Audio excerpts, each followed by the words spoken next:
Haya yakijiri, naibu inspekta jenerali wa polisi Gilbert Masengeli ameagiza uchunguzi wa haraka kufuatia tukio la uvamizi wa basi la wanafunzi wa shule ya upili ya Binyenya katika eneo la Matungu, kaunti ya Kakamega, ambapo wanafunzi kadhaa walijeruhiwa baada ya wahuni kulipiga mawe basi hilo lililokuwa likirejea kutoka tamasha ya muziki mjini Mumias. Mwanahabari wetu Robert Gakure na taarifa kamili. Siku moja baada ya wahuni kuvamia basi la shule na kuwajeruhi wanafunzi wa shule ya Binyenya, Kakamega, naibu inspekta jenerali wa polisi Gilbert Masengeli amekashifu tukio hilo. Akizungumza katika ibada ya kanisa la PAG iliyofanyika katika uwanja wa kamishna wa Navaholo, Masengeli anasema uchunguzi mkali umeanzishwa ili kuwatambua na kuwakamata wote waliohusika na ghasia hizo. Wale kunsu walifanya hiyo kazi, nataka kuhakikishia polisi wanawafuata na tutawashika, watafikishwa mahakamani. Nataka kutoa onyo kubwa kwamba wale wanaotumia vijana wetu wakeuze nguvu zao kwa kuanza kuharibu vitu za wengine, hatutawasasa.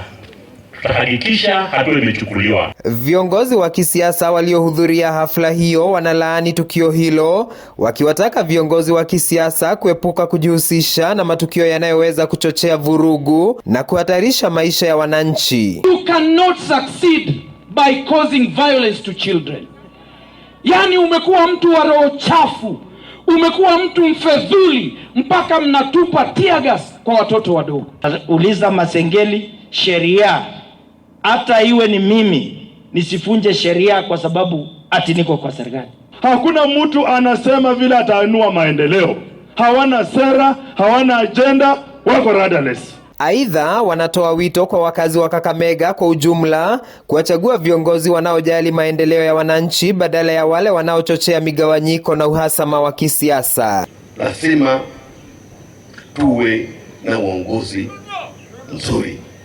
Uongozi ile inaleta watu pamoja, uongozi ile inaleta maendeleo nyumbani, uongozi ile inashirikiana na watu wengine wote dunia mzima. Waache kutuambia ati Musalia alipromise hii. Wao watuambie Mheshimiwa Kalonzo alikuwa vice president. Atuonyeshe choo yenye alijenga na Bahol. Robert Gakure, TV 47.